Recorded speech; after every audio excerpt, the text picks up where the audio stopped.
Viewers, আশা করি সবাই ভালো আছেন। নতুন একটি ভিডিওতে আপনাদেরকে স্বাগত জানাই।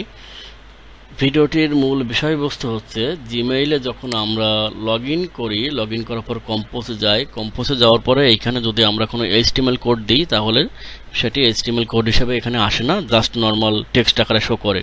কিন্তু SMTP দিয়ে যদি টেমপ্লেট পাঠায় তখন কিন্তু আবার HTML যায়।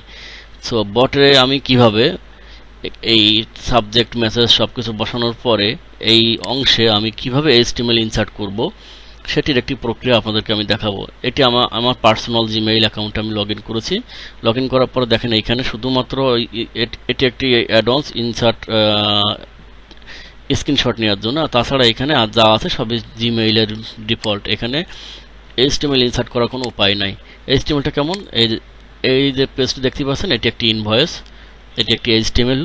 আমি যদি এটাকে HTML কোড শো করি, এখানে দেখতে পাচ্ছি HTML কোড। আমি যদি সরাসরি HTML কোড আমার জিমেইলে পেস্ট করি, এখানে দেখেন শুধুমাত্র এখানে টেক্সট শো করবে, এখানে কিন্তু কোনো HTML শো করবে না, জাস্ট টেক্সট শো করবে। HTML কিন্তু কাজ করছে না এখানে। কিন্তু আমি যদি চাই যে আমার বটে আমি এখানে HTML ইনসার্ট করব, তাহলে আমাকে কি করতে হবে?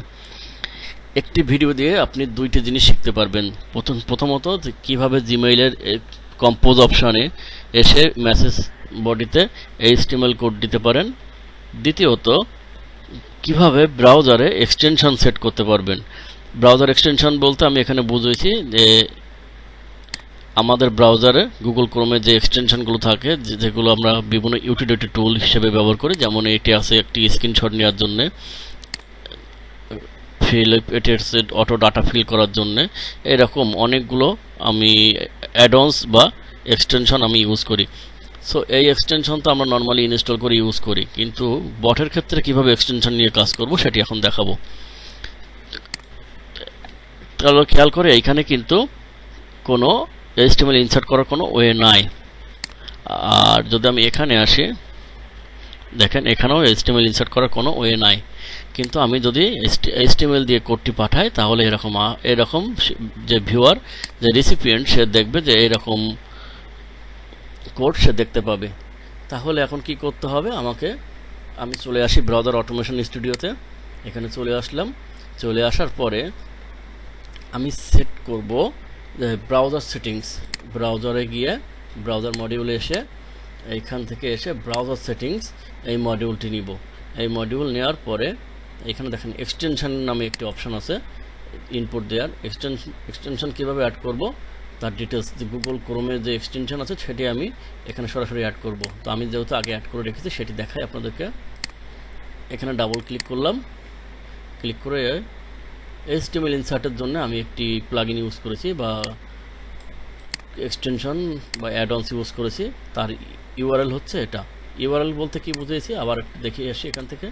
আমি যদি মানে ওই লিঙ্ক, এক্সটেনশনের লিঙ্ক, আমি যদি ওই লিঙ্কে ভিজিট করি, দেখেন আমি দেখতে পাচ্ছি এটা ক্রোম ওয়েব স্টোরে আছে ইনসার্ট HTML। এটি হচ্ছে HTML ইনসার্ট করার জন্য। সো আমি এখন কি করলাম, এটি এখান থেকে লিঙ্কটি কপি করে নিলাম। কপি করে নিয়ে ব্রাউজার অটোমেশন স্টুডিওতে আসব। এসে ব্রাউজার সেটিংসে এসে এক্সটেনশনে এসে জাস্ট আমি ওই লিঙ্কটা এখানে কপি করে পেস্ট করে দিব। তাহলে আমার অটোমেশন বট যখন রান হওয়ার পরে ব্রাউজার সেটিংস এসে অটোমেটিক এই বট HTML ইনসার্ট করার যে প্লাগইনটা আমি ইউজ করেছি সেটি অ্যাড করে নিবে। দেখেন আমি আমার পার্সোনাল জিমেইলে যদি যাই, এখানে কিন্তু HTML ইনসার্ট করার কোনো কিছু নাই, যেহেতু আমার এখানে এক্সটেনশনটি সেট আপ করা নেই। কিন্তু আমার বটে আমি এক্সটেনশন সেট আপ করেছি। এক্সটেনশন সেট আপ করার পরে যখন কম্পোজ অপশান এসেছে, কম্পোজ অপশানে এখানে খেয়াল করে দেখেন ইনসার্ট HTML একটি অপশান এসেছে। আমি যদি ইনসার্ট HTML কমা এখানে ক্লিক করি এবং আমার কপি করা, সরি, এইখানে আমি যদি HTML কপি করি এবং এখানে পেস্ট করি, আমি যদি ইনসার্ট HTML করি, দেখেন এইখানে আমার ইনভয়েসটি তৈরি হয়ে গিয়েছে। এই যে HTML এ তৈরি হয়েছে, ইনভয়েসটি এখানে তৈরি হয়েছে। এখানে ঠিকমতো ভিউ হচ্ছে না, তার কিছু কারণ আছে, HTML ফরম্যাটে ভুল আছে। ভুল থাকার কারণ হচ্ছে এটি আমার এক ক্লায়েন্ট আমাকে এটি পাঠিয়েছে পিডিএফ আকারে, এই যে পিডিএফ ফাইল, সেটিকে আমি এইচটিএমএল এ কনভার্ট করেছি। কনভার্ট করার পরে আমি এখানে নিয়ে এসেছি, এই কারণে স্ট্রাকচার ঠিক না থাকায় এখানে উল্টাপাল্টা আসছে। সো আজ এ পর্যন্তই। কিভাবে ব্রাউজারে এক্সটেনশন অ্যাড করতে হয় সেটি আপনাদেরকে দেখিয়ে দিলাম। এটি একটি অ্যাডভান্স লেভেলের কাজ ছিল, তারপরেও আপনারা আশা করি পারবেন। ভিডিওটি ভালো লাগলে অবশ্যই লাইক করবেন, কমেন্টস করবেন, যদি প্রয়োজন হয় কোনো হেল্পের অবশ্যই কমেন্টে জানাবেন, আর পাশাপাশি চ্যানেলটি সাবস্ক্রাইব করবেন। নিজে জানুন, অন্যকে জানতে উৎসাহিত করুন। সুতরাং আপনাদের কাছে আমার অনুরোধ থাকলো, যারা এই রিলেটেড কাজ শিখতে চায় বা জানতে চায়, সুযোগের অভাবে পারছে না, তাদেরকে অবশ্যই সুযোগ করিয়ে দিবেন আমার চ্যানেলটি তাদের কাছে পরিচয় করিয়ে দিয়ে।